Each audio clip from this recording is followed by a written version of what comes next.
Praise the lord. Good morning. ప్రభువైన యేసుక్రీస్తు వారి నామమున మీ అందరికీ కూడా ఉదయకాల శుభములను తెలియచేస్తున్నాను. అందరూ బాగున్నారా? దేవుని కృప మీ మీద నిలిచి ఉండును గాక. నా ప్రియమైన దేవుని బిడ్డలారా, యేసుతో అనుదిన ఆత్మీయ ప్రయాణం నాతో పాటు కొనసాగిస్తున్నటువంటి నా ఆత్మీయమైన సహోదరి సహోదరులందరికీ కూడా ప్రభు పేరట శుభములను తెలియచేస్తూ ఉన్నాను. ఈ ఉదయకాల సమయము దేవుని మాటలో మనలను ఆదరిస్తుండగా దేవుని స్తోత్రాలు చెల్లిద్దాం, దేవుణ్ణి స్తుతిద్దాం. హల్లెలూయా. నేటి దిన వాక్యము 84వ దావీదు కీర్తన 10వ చరణము.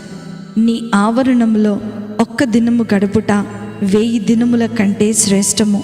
భక్తిహీనుల గుడారములో నివసించుట కంటే నా దేవుని మందిర ద్వారమునొద్ద నుండుట నాకు ఇష్టము. హల్లెలూయా. ఎంత అద్భుతమైన మాటలు దావీదు మహారాజు ద్వారా దేవుడు మనకు వెల్లడి చేస్తూ ఉన్నాడు. దావీదు అంటున్నాడు, దేవా, నీ మందిర ఆవరణములో ఒక్క దినము గడిపితే అది 1000 దినముల కంటే శ్రేష్టమైనది ప్రభువా. భక్తిహీనుల గుడారంలో ఉండటం కంటే నీ ద్వారము యొద్ద కూర్చుండుట నాకెంతో ఇష్టము ప్రభువా అని అంటున్నాడు. ఎంత గొప్ప మాటలు!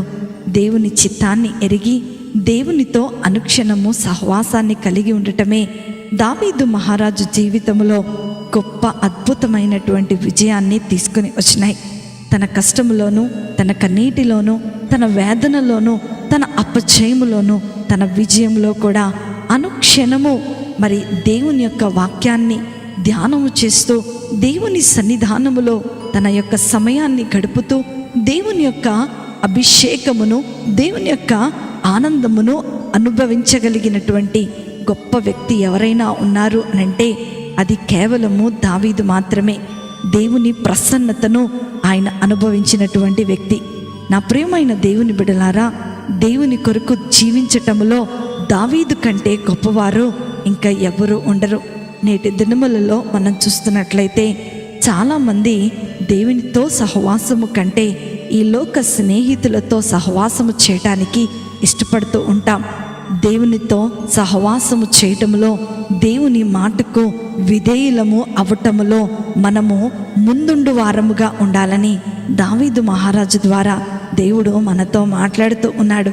ఈ భక్తిహీనుల ఇంటిలో ఉంటే నీకేమీ రాదు, కానీ దేవుని మందిరములో ఉంటే దేవుని యొక్క శక్తిని నీవు అనుభవిస్తావు, దేవుని యొక్క ప్రసన్నతను నీవు అనుభవిస్తావు.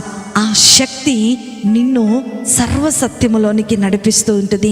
అనుదినము విఫలత లేనటువంటి జీవితాలను మనకు అనుగ్రహిస్తూ ఉంటుంది.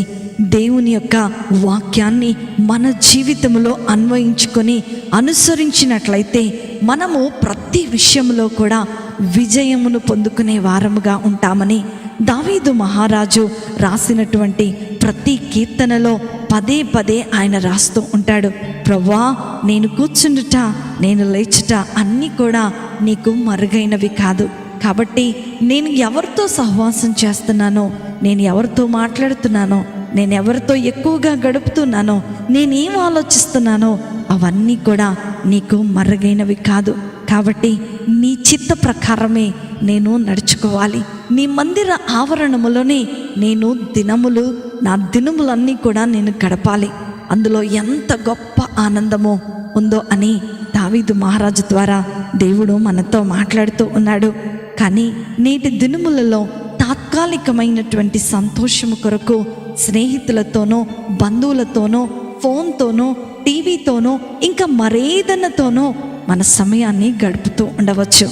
కానీ దావీదు మహారాజు ద్వారా దేవుడు మాట్లాడుతున్న విషయం ఏంటంటే, దేవునితో గడిపి చూడు, ఆ ఆనందము మనకు శాశ్వతమైన ఆనందముగా ఉంటుంది.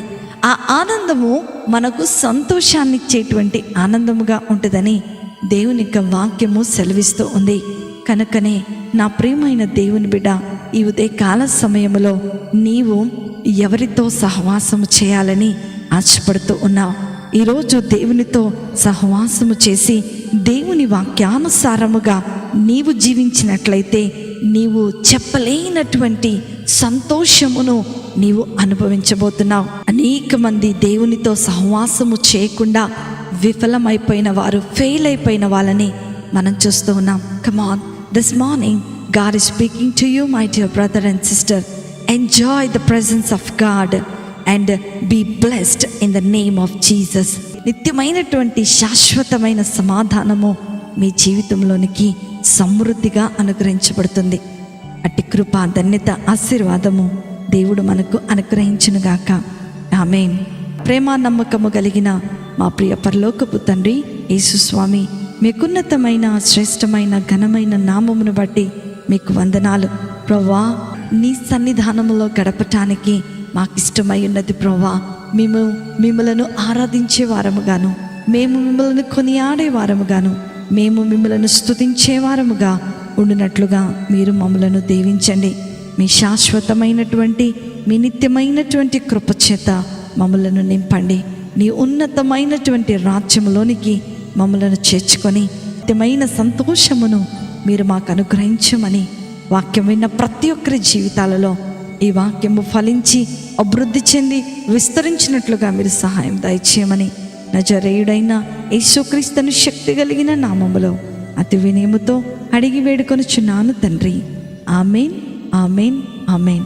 ప్రభు మిమ్ములను, మీ కుటుంబాలను దీవించునుగాక.